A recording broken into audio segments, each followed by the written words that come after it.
Well, hello, hello, hello, and welcome to another episode of Ladies Listen Up. What is your relationship with your money? You know the drill. Don't forget to, first of all, like, share, and subscribe. Subscribe if you're watching us. Subscribe. It does help us with our algorithms, and it helps us to get the message out to more and more people that they really want to get their money right. Well, alrighty, then go and grab your girlfriend or your sister girlfriend and nudge her and say, come on over to Oasis Wellness of Life. We're having a party, a money party, right? Alrighty, well, I trust and believe everybody is having a great day today. And if you're not, close your eyes and start all over again because you absolutely have the choice, right? I'm going to go ahead and grab, I love my mug today. So the mug of the day says be kind. So today is a be kind day. All right, y'all. I don't know. Feel like I'm cheating on my ginger. Hmm. This mango is hitting. Well, well, well. So I'm gonna tell you all a little bit of a secret before we get started. Well, it's not really a secret. I'm the founder of Oasis Wellness Centers and Academy. So we have an online academy that help us to understand how to manage the symptoms of menopause with herbs and helps you to understand what your body is going through when you get into the stages of menopause. I know, guys, bear with us for a second, right? Because the information that you get from understanding more about menopause, if you're dating somebody or your sister or your mom or somebody is going through the whole, ooh, the menopause monster, I'm telling you, it is no joke. So I know last year when I was writing my book or when I was doing the final edits on the book and it started getting hot and I started having some of the symptoms of menopause and I said, man, wait a minute, I'm managing my body systems with herbs, but wait a minute, I'm not specific to the herbs that are helping with menopause. So it's funny because you can know a subject or know a thing, but when it comes down to yourself, sometimes it's different when you're thinking about applying it because especially if you're like me, I love to help other people. So for myself, I sort of put me on the back burner. So a couple of weeks I don't know if y'all have been noticing on the podcast though, because I'm just real and transparent with it. Man, I started forgetting some things, and I was like, man, what is this fog brain thing going on? Man, I started to go back through my program again on yesterday, and I said, ding, ding, ding, ding. Alrighty, grab your herbs for, because we have herbs that help you to overcome a challenge with brain fog or with issues. And I have a whole program designed to help you with menopause, or to manage the symptoms of menopause. So I thought that was just really funny because I was like, what is going on? Man, I couldn't remember if the Tin Man had needed a heart or a brain, or if the scarecrow needed a courage. I was all discombobulated, but now we know what the challenge is. So now that we know what that challenge is, we can overcome that challenge, right? Man, oh man. So anyway, I thought I'd share that with the ladies. But you know what? We have some men that are interested in understanding menopause because they have sisters, they have friends, they have, their moms and girlfriends that are going through these symptoms, and they walk in the room and they see the nightgown over the door, or they see her fanning profusely or whatever. Now, oh my God, let me get away from her. But if you can understand it, then you can be a little bit more compassionate when she's going through those things. So anyway, this was like a shameless plug for the Herbology Prep Course 101, which helps you with all your body systems. But there's a second course, which is managing menopausal hormonal imbalances. So both of those classes are offered on our online program. More information down in the link or the description box below in the Linktree link. All righty, so let's get on over to Grandma's Cookie Jar Secret and see what type of nugget we have in here today. And it's not a fan, ladies. It's not a fan. So here we are. Life is a party once you realize it is. Ooh-wee. Think about that. Let that resonate just a little bit. Life is a party once you realize it is. Mindset, right? So we can take that. I could take that brain fog issue that I was going through. I could take that issue and I got a little nervous or whatever because we're all human, right? And when it comes down to us, we get a little nervous about things. So Or you can figure out what the solution is. We need more money. We need to increase our income, and we need to decrease our income and decrease our outgo, right? Or our debt. So life being a party, once you realize it is, let's love that. And then be awesome today. Wow, be awesome today. That goes with being kind. You never know what somebody needs in a day. If they need a kind word or what have you. And that kind of brings us into our topic of today. Being your awesome self and being everything that you are purposed and designed to be. I'm going to talk a little bit about refusing to dumb down. Ooh, I know that's a hot topic for us, especially as women, because and I've heard a couple of men speak on this topic. One of my partners says that women should not have to dumb down; men should have to level up. That came directly from a man, right? And then you have, who was it? It was Steve Harvey.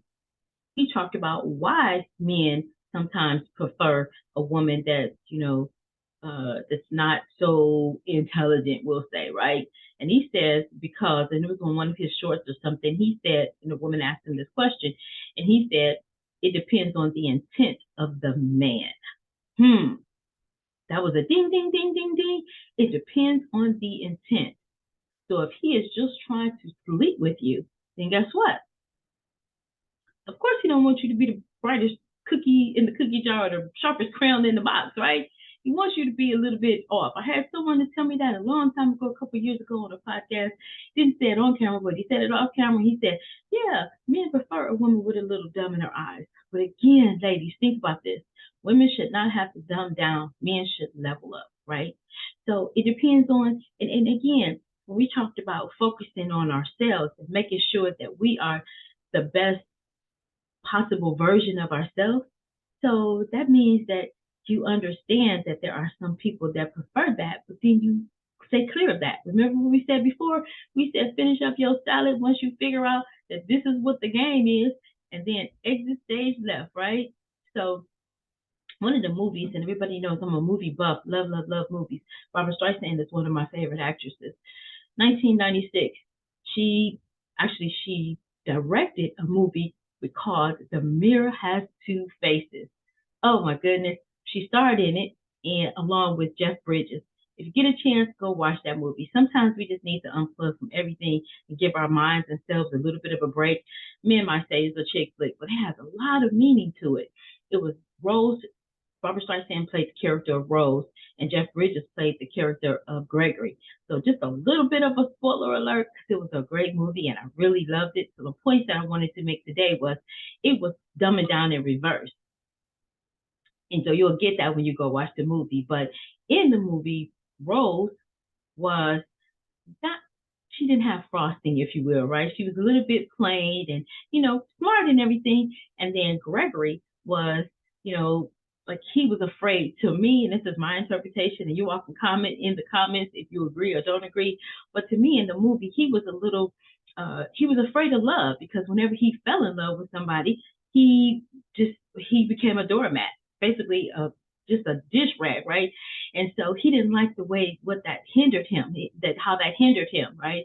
So it was really, really a good story, very, very good. But Barbara Streisand played an amazing roles in the movie where, again, she wasn't the frosted or wasn't frosted, but then, she became frosted, this glamorous one, and now there was a problem. And I know I'm giving you bits and pieces, but it'll be great if you go watch that movie. But again, it was dumbing down in reverse, and it was a great, great, great depiction of this whole thing about why we shouldn't dumb down as women, right?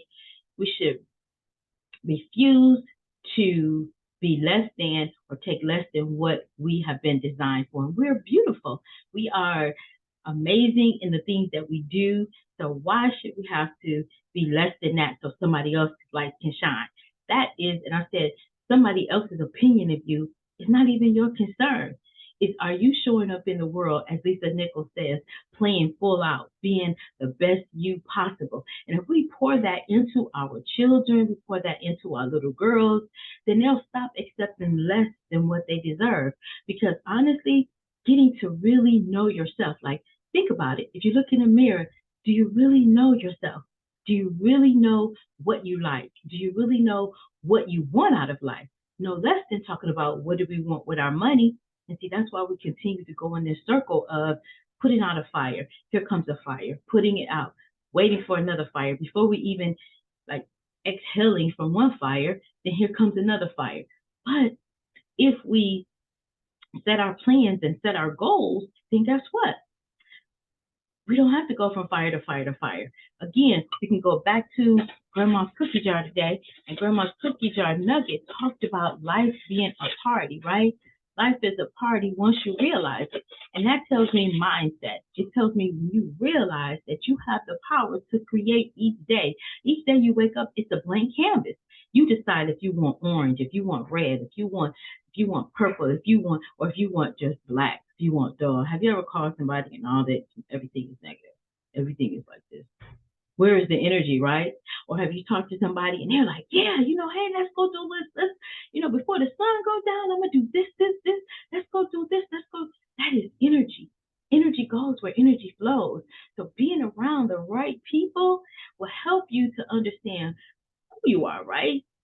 Man, it's just so much that I am so excited about going into 2023. Man, we have some awesome opportunities when it comes to your money, when it comes to your growth, when it comes to your development. And it's not just about one place. Sometimes we develop in maybe business. That's where my strong suit was, learning about business and growing in business. And that's something that I knew I loved and, could work through. But then when it came to personal relationships, that's where my challenge was. But I'm okay now because I understand that you work on each of those areas. And that's what a balance is all about. Not just one area and everything else being deprived, but feed this area a little bit. Personal, professional development. I think I got that. Feed your money, right? I am excited about understanding how money works. Really, really looking in my journals and looking in my reference books and saying, wow, I've learned from some of the greats. So now it's time for me to put these things into place. But I've been putting them into place for all along, but I'm just saying that it's time for all of us to grab a little piece and say, wow, what is it that I want to do? I'm looking here on my desk here, and this I pulled out because I wanted to share with you all. Too big to go into Grandma's cookie jar secret, but it says the 5 characteristics of good work ethic, meaning not just working on your business, or not just working on your entertainment part of your life, not just working on your relationship part, not just working on your spirituality, but having a balance in all of them is what makes for what life being a party, right? So it says 5 characteristics of good work ethic. One is reliability. Are you showing up for yourself in all the areas of your life? You can be reliable to everybody else, but are you showing up for you, right? Dedication. Are you dedicated to yourself? Are you saying, you know what? Wow, I love that dress that she has on, but if it's nice on her, maybe I need to go hit the treadmill to get a little bit of, to work it out so I can fit that dress, right? Or am I throwing hate and blank and shade on her, right? Or am I loving on her and saying, let me go figure out what I need to do to get myself tight, right? Productivity. Are you being productive? Are you staying busy just being busy, or are you making measurable accomplishments towards the goals that you've set for yourself? Cooperation. Ooh, that's a big one. Are we in cooperation and collaboration with the right people? The right people can help you elevate if you show up. That's the ticket. If you show up. Now you can think that you can ride on the coattails of others, but you're not going to get anywhere that way, because everybody at the table must produce, right? Character. What is your character? What do you do when you're by yourself, right? Or what do you do when nobody is watching? Is your character intact? Now, man, those 5 characteristics of good work ethic, those are work ethic towards getting you to your goals. Well, Dr. Liz, I think I see it. What does this have to do with my money?